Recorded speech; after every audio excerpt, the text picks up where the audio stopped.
on. But mantras, they're having a purpose. It is a science. It is having a formula. In this formula, if you chant this mantra, it bestows wisdom and everything and connects that concerned energy. I appreciate the feel part of many aspirants who really love to learn mantras and chanting nowadays. I have seen many restaurant aspirants coming and learning mantras. Even in India, many they love to learn mantras and they're studying from the books. But I advise and I guide the aspirants. Mantra is just for our understanding there in the books. But those who want to study the mantra, we have to learn it orally from an authentic mantra practitioner who is learned it with swara marks. Only in traditional lineage they will understand how to chant the mantra with swara marks. If not, the mantra you will just see in the books with printed form. Even in that printed form, there are many print mistakes. So we have to be very aware of what is what. So just you have to understand this as the swara marks are a what is this line you call? Just this upper line, upper mark, this mark what you call? No, in English. Hyphen, which one? That one? Yeah. Apostrophe. So is someone here? Apostrophe. Apostrophe. Yeah. This as you were. It's like a first phases, right? So there is exact. See, there is no true translation for these marks. So just I'm saying marks as marks, but I can make a free translation for this. So for this kind of marks, for this kind of learning, for translation we can make no true translation for certain kind of words. And there is a word thrill in English. For thrill, there is no translation in any language. We cannot translate properly what is thrill. Thrill for this word, there is no exact translation in even in Sanskrit. There is no exact translation. But in music, you can put a TR and then you do a trill on that note. We can, but to give the meaning of what is thrill, no, there is no exact translation for the word thrill. No, like that certain kind of words in Sanskrit you cannot give translation in English. So for these marks, you have to tell it as Udatta mark only, Anudatta mark only, Swara mark only. So these are the marks.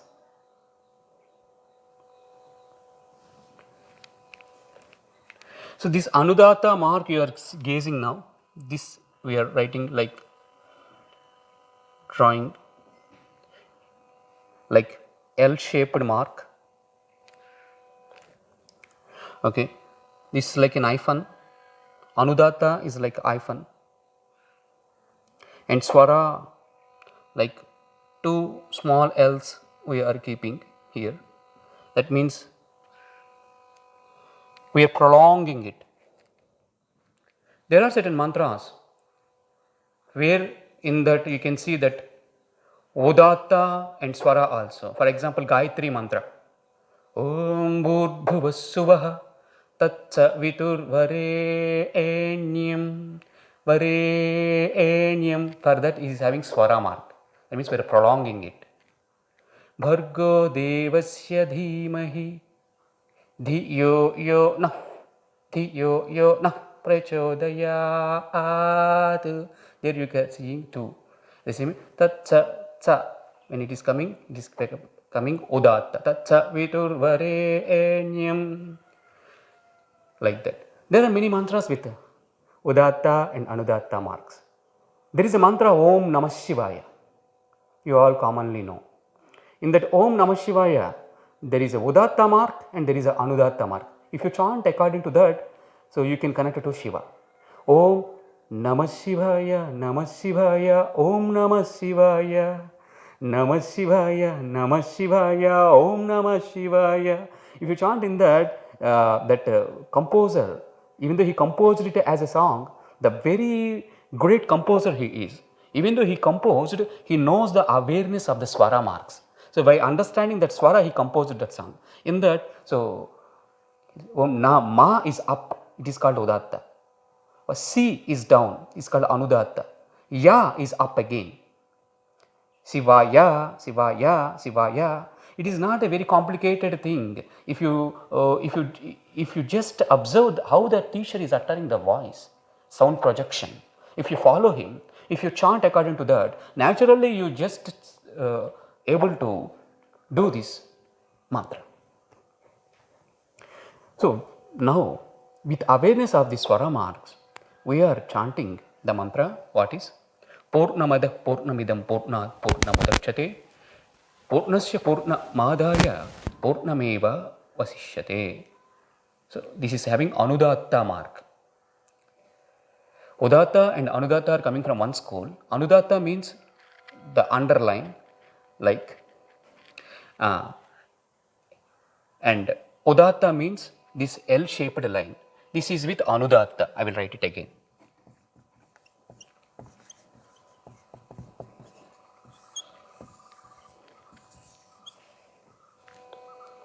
Okay. Now you need to know the meaning of the word. What is this? What is the meaning of this? What is the meaning of Purnamadah Purnamidam Purnat Purnamudachyate Purnasya Purnamadaya Purnameva Vasishyate? What is the meaning of this? I will explain to you. The whole essence of philosophy is there in this prayer itself. Now I am coming again to the 1 second. It is little congested for me. So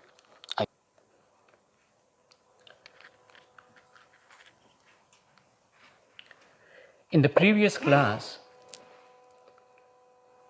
I said to you the meaning of the word yoga. I shared it with you.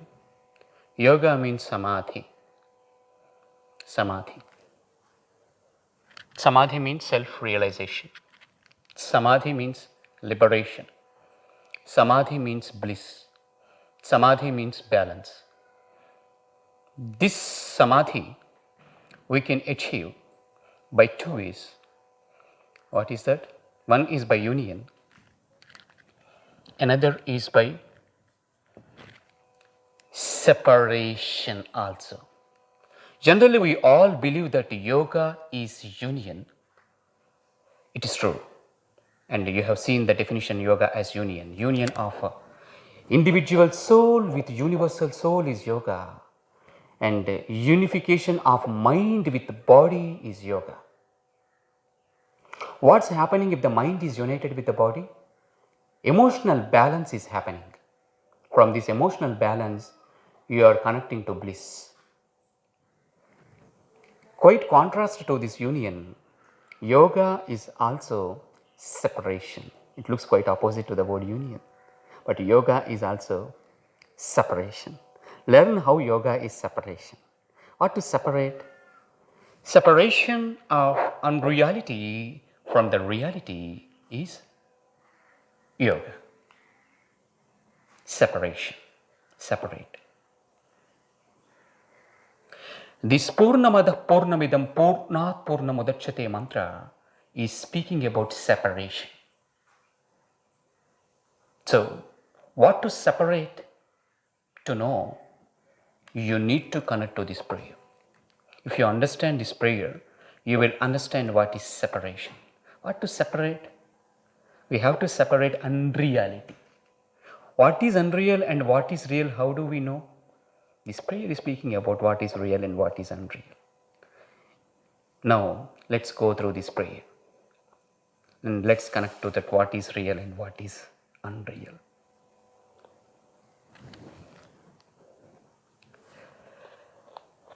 Purnamada, Purna, the word relates to completeness. Purna means infinite, abundant, vast, complete. All the meanings are coming for the word Purna. Purnam means completeness.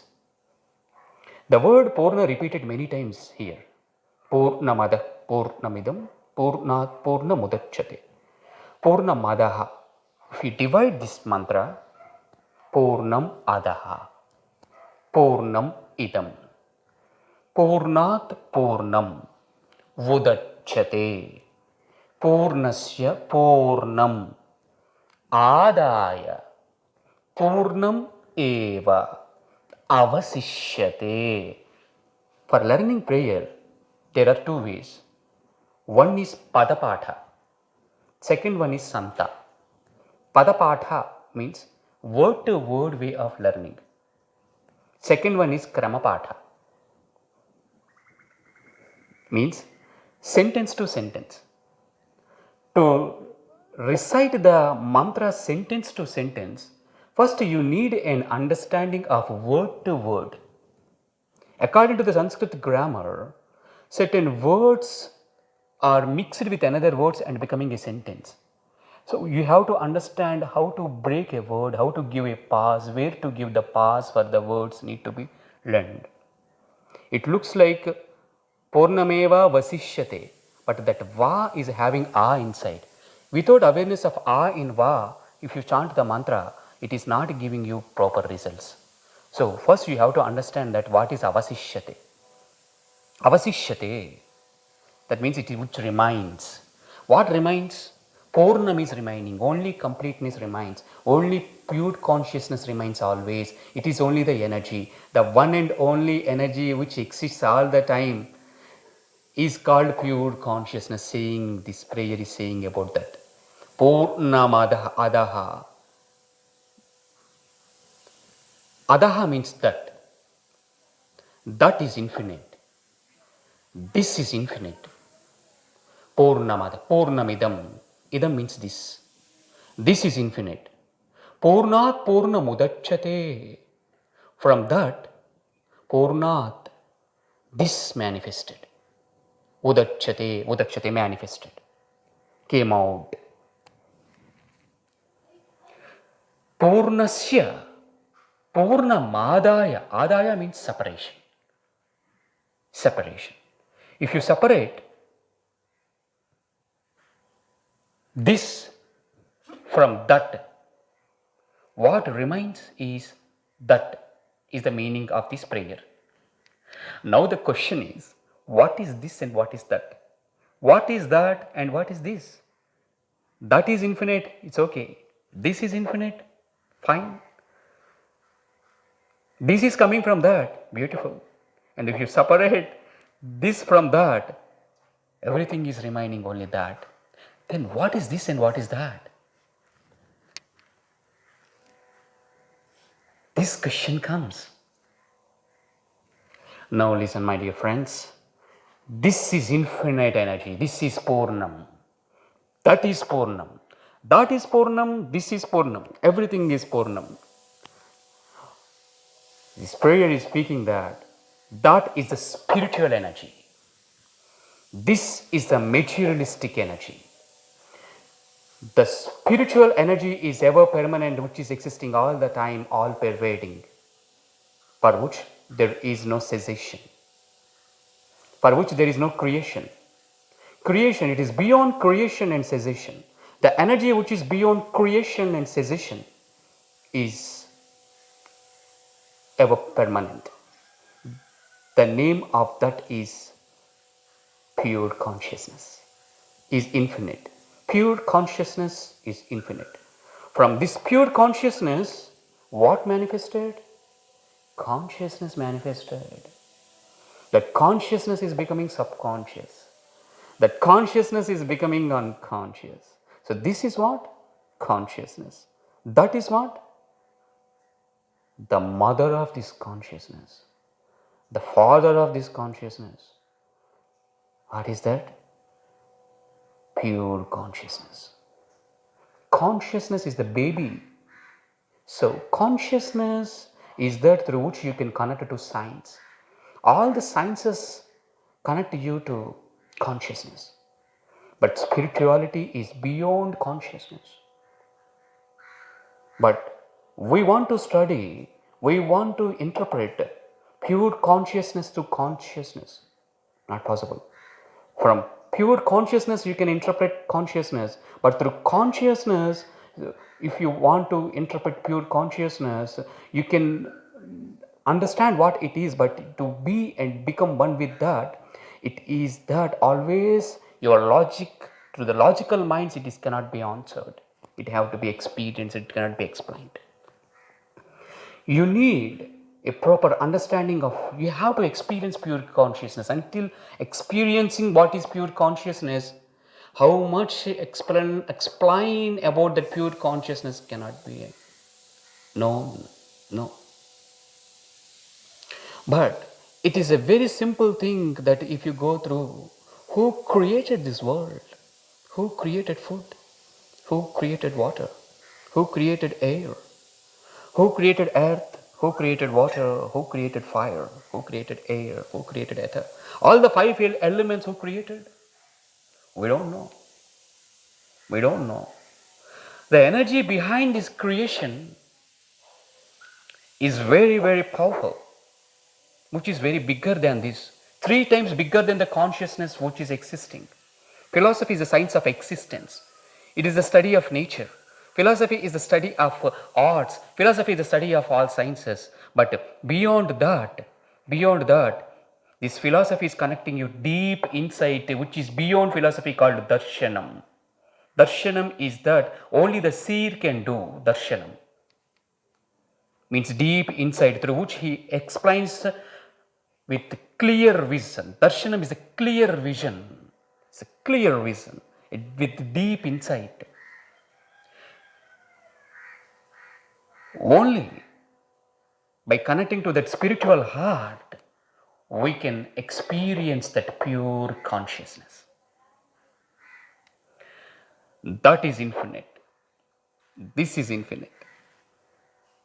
That is the spiritual energy. This is the materialistic energy. Matter means what?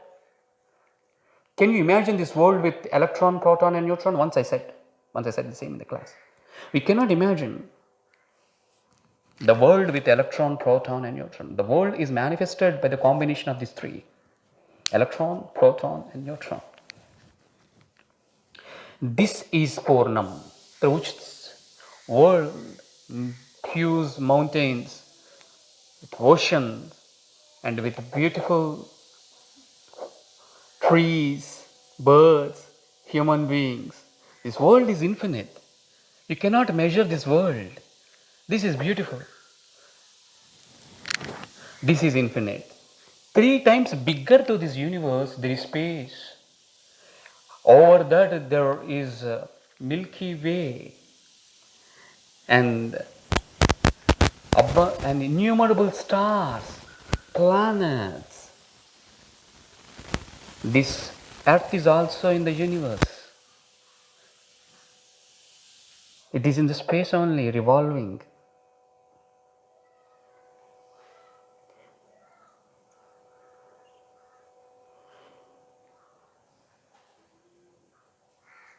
Beyond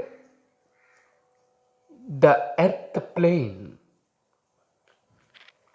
3 times which is bigger to this world what you are gazing, anything which is 3 times bigger, Atyatishtadangulam Purusha Evedagum Sarvam Edbhutamicha Bhavyam Uta Amrutatvas Shesanaha Edanenati Rohati Etavanasya Mahima Atojaya Kuscha Purusha Pado Osya Vishwabhutani Tripadasya Amrutam Divi Tripadodbhavudait Purusha Padosyeha Bhavat Punaha. This is what the Purusha Sukta from Rigveda speaks. The Rigveda, the Purusha Sukta, Purusha means spirit. The Sukta related to the spirit from Rigveda is speaking about infinite energy, about the infinite consciousness, from where we have to understand how much big it is from the consciousness, how the pure consciousness is bigger than the consciousness. It is 3 times bigger than the consciousness what we are experiencing. It is 3 times bigger than the world what you are gazing. So science is the baby for the mother spirituality. We want to know everything through science. We want to understand whether there is a scientific proof for this, we ask. Because we want to learn everything, we want to know everything through science. Certain things we cannot understand everything through science, my dear friends. Because to understand that we have to stop logic.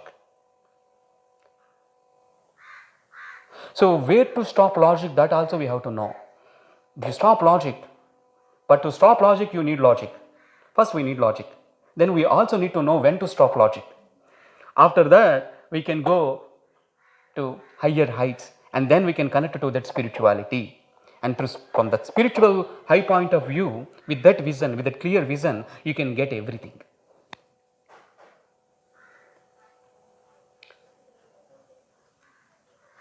I will ask you a few questions now. I will ask our friend now question. Are you ready? Okay. Okay, just I am asking simple question. What is the name of your mother? Valeria. Okay, nice. And what is the name of your mother's mother? Judith. You. Judith. You did. Nice, great. And if I ask you again one more question, what is the name of the mother's mother? Mother's mother's mother. It's thinking, right? We all think like that. Some students they can go for 4 generations, 5 generations. I can say my father's father name also. His name is Subbarao, and his father's name is also Ramaya. In some, you can see the family tree. So they can go for 7 generations maximum. In some lineages, we are seeing 7 generations and 14 generations also. So maybe there is a maximum probability to speak about the 14 generations. After that, there should be, see, for the mother, for that mother, for every mother there is a mother. For that mother there is a mother. For that mother there is again a mother. So then the question comes that who is the great great great great great great great great grandmother for our grandmother? Who is the great great great grandmother for our mother? There should be one mother, no, from which all these mothers coming. So who is that? Definitely she need a husband. Who is he? Evolution.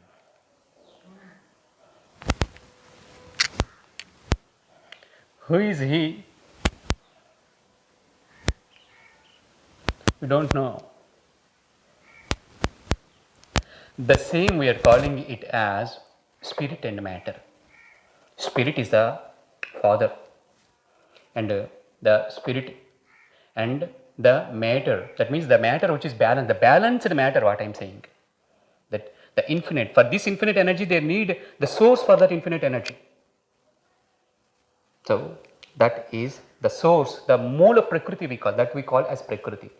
The same, the yoga philosophy speaks it as Purusha and Prakriti. To understand the father, we are speaking it as Purusha in the yogic terminology. The mother, the first great great great mother for all the mothers, we are calling it as a Prakriti. In mythological form, they are speaking it as Hiranyagarbha and Aditi. Aditi is feminine, expressed, and Hiranyagarbha explained like with masculine consciousness. Like the same in tantric terminology, they speak it as Shiva and Shakti. Shiva is great great great great grandfather for all the grandfathers. Shakti is great great great grandmother, is the mother for all the mothers. Shakti. The same Vedanta, the end part of the Veda is called Vedanta. This mantra is coming from Om. See, before Purna, you are looking at the word Om. From where this mantra is coming from? Om. What is Om? Om itself is pure consciousness. From that, it is mantra is speaking about consciousness. Okay. This mantra discovered by Yajnavalkya. The yogi Yajnavalkya, not only he, many enlightened masters, many masters who came, everything coming from this, all creation, manifestation happening from this. So those beings, yes, they were sitting and want to reconnect to that consciousness again, to that pure consciousness. When they were all sitting and meditating, they heard the beautiful sound syllable Om, Om, Om. When they meditated on that Om, Om, Om, they heard three sound syllables A, O, and Ma. When they meditated on the sound syllable A, innumerable mantras they heard. In that mantras, the wisdom of astronomy, the wisdom of phonetics, the wisdom of philology, the wisdom of etymology, and the wisdom of archery, the wisdom of many, many things they heard, the wisdom of medicine they heard when they meditated on the word Ah. The first mantra they heard with the frequency Gayatri, Agnimi Ele Purohitam, like that they heard. After that, they heard innumerable mantras. The collection of all these mantras, they titled it as Veda. Veda means complete wisdom.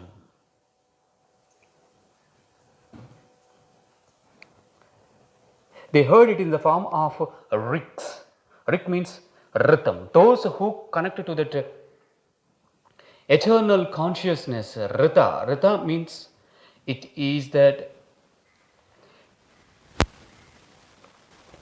the eternal cosmic energy is considered as a Rita.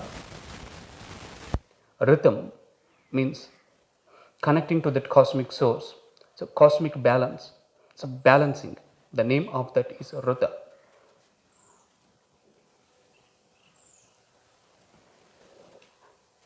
Anyway, from O, many innumerable mantras coming out. The collection of all the mantras, they titled it as Yajurveda. From Ma, again innumerable mantras coming out. For that they titled it as Samaveda. And then they titled it as Atharva Veda. So Vedas are four, we say. Four means they are one, actually. This is one Om. But the thing is, on which sound syllable you meditate, according to that, and from that they heard many, many innumerable mantras. It's only one single sound Om. But in that they heard three sound syllables A, O, and Ma. The holy wisdom from A, O, and Ma from the universe, the collection of all the mantras coming out from this. So it became a beautiful science called Veda. Yoga is coming from Veda. There are certain hymns. These mantras with frequency, we are calling them as hymns. Hymns means this having a frequency. Hymns means having a meter. So they are called as Vedic hymns. Yoga is expressed in these hymns. Astrology expressed in hymns. The beauty is to understand astrology, to understand astronomy, to connect to etymology, to connect to history. These hymns are the source. The science, arts, all the arts and sciences explained in the hymns. In these hymns, you are having wisdom.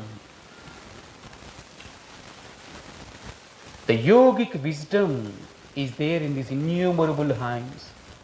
You cannot count them. Just now, 10,850 hymns are stored. If you go to Gokarna, the temple site, you can see the priests who are remembering all the 10,850 mantras in the mind. No books required for them. They explain everything oral. This is the oral tradition still continuing, dear friends. That is the you entered into, you stepped onto the very holy land Gokarna. This is the land for Veda. This is the land where the Veda is preserved. This is the land in India. Many Vedic priests are there who meditating on these mantras and sharing and explaining.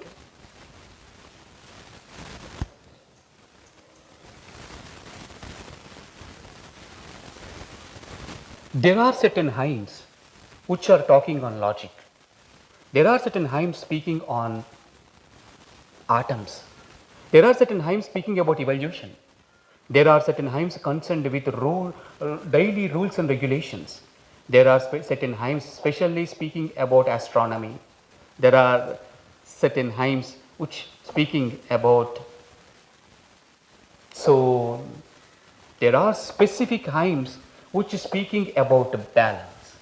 There are certain hymns which is speaking about practical lifestyle for welfare. There are certain hymns which is speaking about how to go beyond suffering, about happiness. The collection of all these hymns related to happiness and balance and the practical science for body, mind, and soul together is called yoga. So, Veda is the collection of hymns, innumerable hymns, which giving an authentic information and authentic study and authentic way to reconnect to the soul by balancing the body, mind, and soul. We can see in the Veda. These Vedic hymns, so bringing unification. These Vedic hymns also separating us from unreality. Our topic is now the selected hymns from the Veda through which we can reconnect to the balance. For that, we selected yoga as an option. So, yoga philosophy we are following, and in this yoga philosophy, all the hymns related to balance are there. Among the hymns, this Purnamada Purnamidam Purnat Purnamodakshate is going to be a very pure and authentic hymn. If you get this one hymn from this Veda, you no need to learn many hymns. This one hymn from this Yajurveda is sufficient for you to reconnect to body, mind, soul, and everything. And this mantra is explaining everything about that consciousness, about the pure consciousness. The Vedanta, the end part of the Veda is called Vedanta. Means Veda, for every Veda, there is first part is talking about rules and regulations. The second part is called Anta. What is Vedanta? The Anta of Veda is Vedanta. The end portion of the Veda is speaking specifically about sound, specifically about soul. Veda is one, Vedanta is also Veda. Vedanta is also Veda, but the end portion is particularly emphasizing on soul. Emphasizing on soul. So, this mantra is coming from Vedantic tradition. The Vedanta, in Vedanta texts, you can connect to the philosophy of yoga. The roots of yoga philosophy, if you want to connect to, you have to reconnect to Vedanta. In Vedanta, so the end part of Veda, you're having reference of yoga a lot. So the end part of Veda is called Vedanta. There you are having a reference of yoga. All the collection of that yoga you are getting as 20 texts. There are 20 Vedantic texts related to yoga, authentic texts from the Vedanta.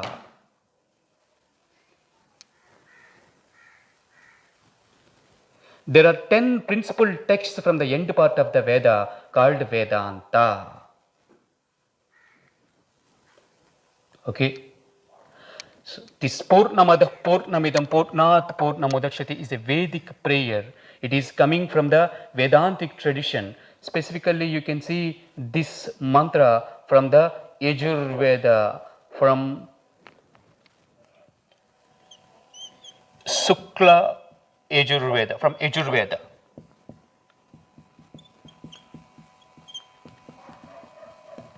The Upanishads like Ishavasya,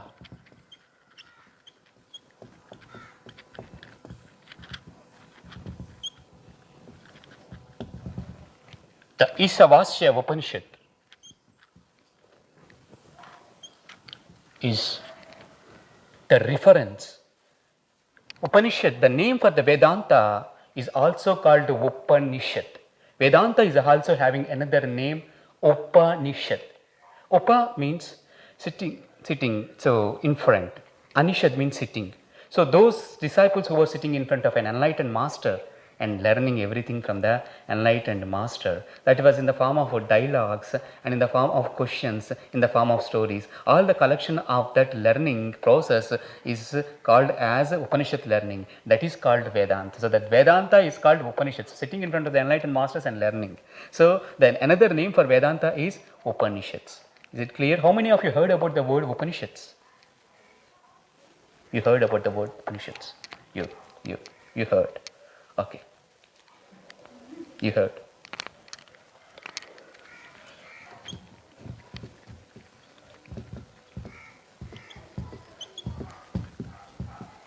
Upanishad means this is none other than Veda.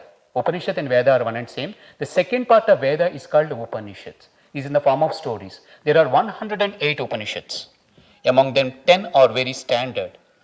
They based on non-duality. Adi Shankaracharya has written commentary on these 10 principal Upanishads.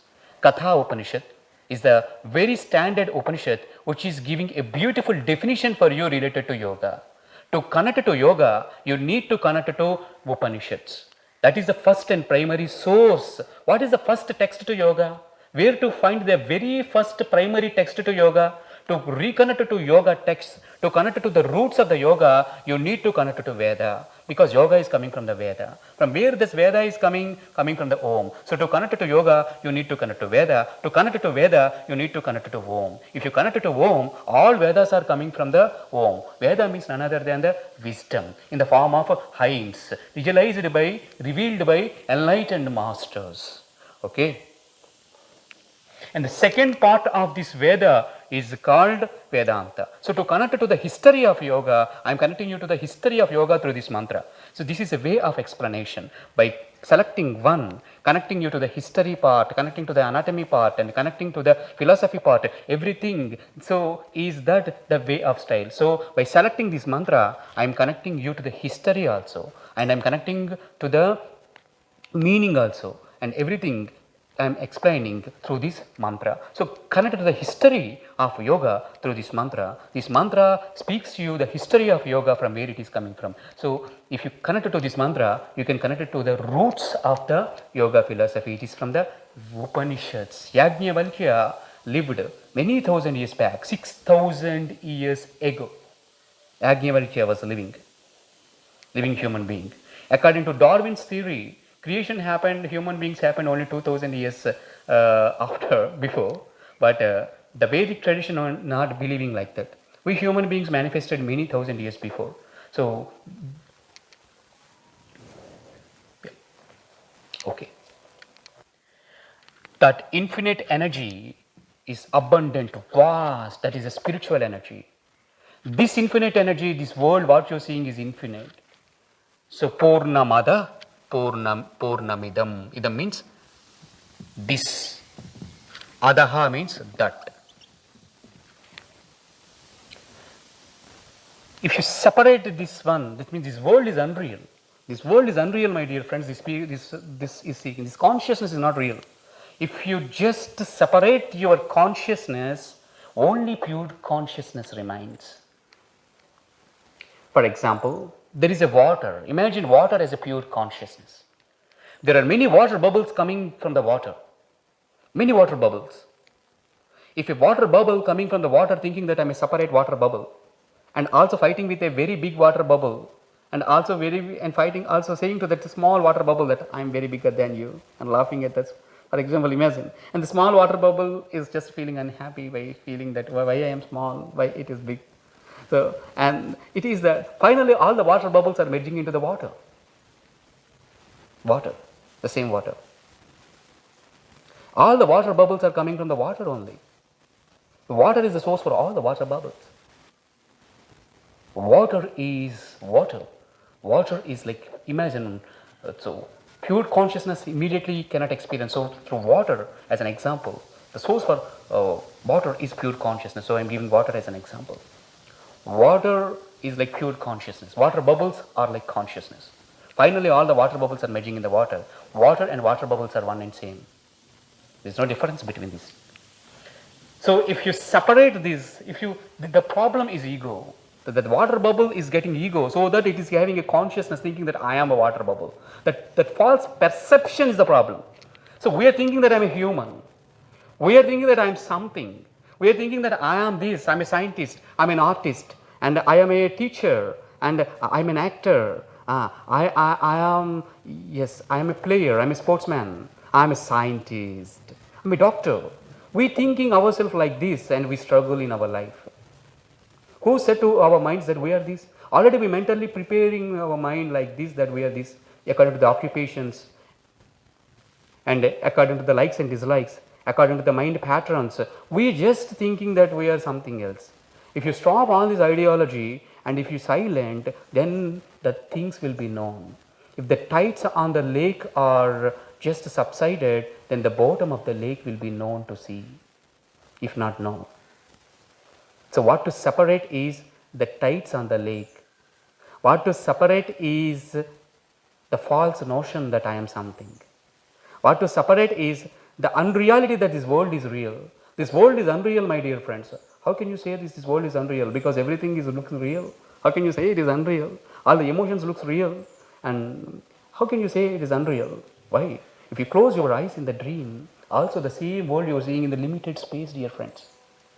This big world you are gazing at the time when you are sleeping. Where is this world? It is there in a small space. How it is possible? With emotions. You may get a dream.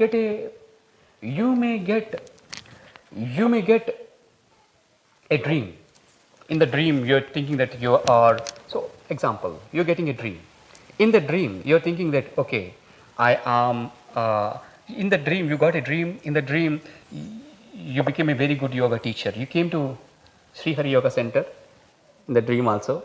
You got the final certification, and after that you saw that certificate and you showed it to your friends. You felt very happy. After that you started your yoga school with that certificate, and that school went very heights, and all the students they felt very happy. And after that you started recognition. Everyone coming to you and saying you are so very best teacher, you are a great teacher, and all appreciating you. And after that your name started coming in newspapers, your name started coming in television channels and YouTube channels. Everywhere you became very popular. And one day the president of your country announced your name as the best teacher for the country. And whole audience applauding you, clapping you. That was the day for you. You never imagine your life. You are crying and you are seeing the universe and you're celebrating that, oh, what a thing happened in my life. And that was the dream you came. After that, suddenly you got to wake up. And you open your eyes. No audience in front of you. Just you searched for the president of your country, no president of India. After that you searched for your friends there. There are no friends there. Nothing is in front of you. At least you searched for a Sri Hari Yoga Center certificate. That also not there. Then you felt very unhappy. What made you happy and what made you unhappy? The dream, such a dream. So your whole future you have seen in that dream, which is very beautiful, inspiring and motivational, and you felt very happy. Such a happiness is just immediately gone when you open your eyes, not there.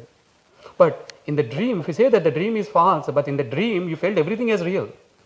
You felt everything as real. In certain dreams we feel stomach ache as real. If you get a leg ache, knee pain, we feel that it is real. But when we wake up and if we see, oh, okay, there is no knee pain, then we feel happy. Sometimes it is different. In the dream we feel very unhappy, suffering.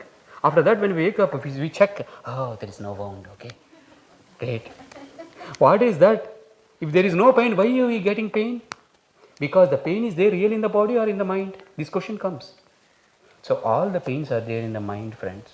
All the world what you are gazing is also there in the mind. If you understand that mind, The world is in the mind. So, separating this mind from the intelligence, separating that intelligence from the matter, separating that matter from the spirit is yoga. If you separate that, what happens is only spirit as spirit remains. You have to ask a question. Why the matter is coming from the spirit? Why? If everything is illusion, why it is all this happening? It is that one thing. There is one eternal energy existing all the time. Ignorance is also eternal, my dear friends. Yes, how spirituality is eternal, ignorance is also eternal. Okay? Darkness is also eternal. Because darkness will be there as long as there is light, there will be darkness also. Our job is we have to connect it to light only. Then there will be no darkness. We are connecting to the light part. I will give you an example. Fire is there, fire. Heat is there, heat. Fire and heat. Is the fire is there. Is the fire is burning, the fire, if you touch the fire, it burns. Fire is burning everything. But the fire is not getting burned by fire. The heat of the fire is not burning fire, but the heat of the fire is burning you, me and everyone. Right? So that means the fire is undisturbed with the heat which is in it. Like that, the spiritual energy is undisturbed with the matter within. So the matter is the baby for the spirit which is always with it, but the spirit is undisturbed with the matter. Like that, you will be with the body. Many enlightened masters, they are like undisturbed fire even after getting enlightenment. The matter in them is not disturbing them. Like how the heat is not burning the fire, like that the matter is not disturbing the enlightened masters even though they are living with the matter. That's what we have to achieve. That means we need to be undisturbed with the matter. If you are not undisturbed with the matter, then the matter never, so that matter connects you to that spirit, then you can understand that spirit and matter as one. If not, there will be always duality. There will be always conflict. With this spirit, if you understand yoga philosophy, you can connect to great heights. The yogi Patanjali, all the essence of these hymns, Vedic hymns, he made easy. He made easy and explained all these hymns in the name of sutras, called as Yoga Sutra. And he explained it by the title Yoga Darshanam. If you talk about the history of yoga, 10,000 years back, the yoga philosophy we are seeing in Veda and Vedanta. After that, the same yoga and Vedanta explained according to the people's intellectuality, according to the time, all the masters coming from the universe and explaining it and making easy. So the roots of the yoga philosophy you're seeing in Veda and Vedanta and in the form of these kind of hymns. And later on, the same yoga philosophy explained in the name of Yoga Vasistha by the sage called, that is the Vedic time is called Golden Age. After that, the next time of that Vedic age, the time, you can call it as Silver Age. After Silver Age, we are seeing Copper Age. After Copper Age, we are seeing Iron Age. The text for Iron Age is the practice you are recommended for you to learn. The text for Iron Age is Yoga Darshanam. Iron Age is that what we are calling it now as Global Age. The age what we are calling as Global Age now, the digital age, and we are thinking that we are progressing and all developing, this is still considered as Iron Age according to the enlightened masters. Golden Age was different, where the mind is undisturbed. They were all enlightened. All were in the line of enlightenment in that Golden Age. So everyone is meditative in nature in Golden Age. They were all just undisturbed. In that Golden Age, Veda revealed. So the yoga philosophy is there in Golden Age. The time period between 10,000 to 8,000 BC is Golden Age. The time period from 8,000 to 6,000 BC is Silver Age. The period between 6,000 to 4,000 BC is called Copper Age. The time period from 4,000 BC to 2,000 BC before Christ and 2,000 BC before Christ to now is also considered as Iron Age. So the text preferred for Iron Age is Yoga Darshanam, written by Patanjali. Patanjali lived 200 years before Christ, and he explained beautifully the yoga philosophy because he was connected. He is from Golden Age. The yogi from golden age just taking human form to help the masses and coming to the iron age and explaining to us. So all the yogis, enlightened masters are related to golden age, and from this, so they're all taking human forms and helping us. All the ages, just for your understanding, I'm speaking, all these ages are according to that mind. Okay. Time is, there is no real time in reality, dear friends. Time is there because of mind. If I'm boring you here in the classroom by some kind of unnecessary gestures in the class, for example, coming like this and yes, my dear friends, I will speak you philosophy. Yes. If you're doing all these naughty things in the classroom, you feel that 5 minutes of this class also very, very boring, and you feel very disinteresting, and you feel very difficult. Oh, what's happening? And 5 minutes of my class makes you feel that one era finished. If the class is interesting, that even so 2 hours, 3 hours of lecture also will just fly, like time will fly, so like 5 minutes. It is all. So why 5 minutes is bringing a feel of one era finished sometimes, and why 2 hours, 3 hours also bringing you a feel like just 5 minutes flight in the. This is just based on your mind. This is just based on the mind. So golden age, iron age, silver age, copper age, again it is based on the mind. Those whose minds are very well balanced, that balanced mind is golden age. If little disturbed of that balance, silver age, and half disturbed of that mind is called copper age, and complete disturbed of that mind is called iron age. So this is what. So the yoga for copper age is Bhagavad Gita. The yoga for silver age is Yoga Vasistha. The yoga for golden age is Veda and Vedanta. The yoga for iron age is Yoga Sutra. So this Yoga Sutra, if you connect, you can connect to all the ages, and you can connect to golden age by the sutras. Sage Patanjali explained beautifully this. So from tomorrow, you're connecting to Yoga Sutras, and the essence of yoga philosophy you're getting from that. This text containing 196 sutras, text containing 4 chapters. All the best, and connected to that holy essence of yoga philosophy. Om. Let's conclude the session with one Om chanting.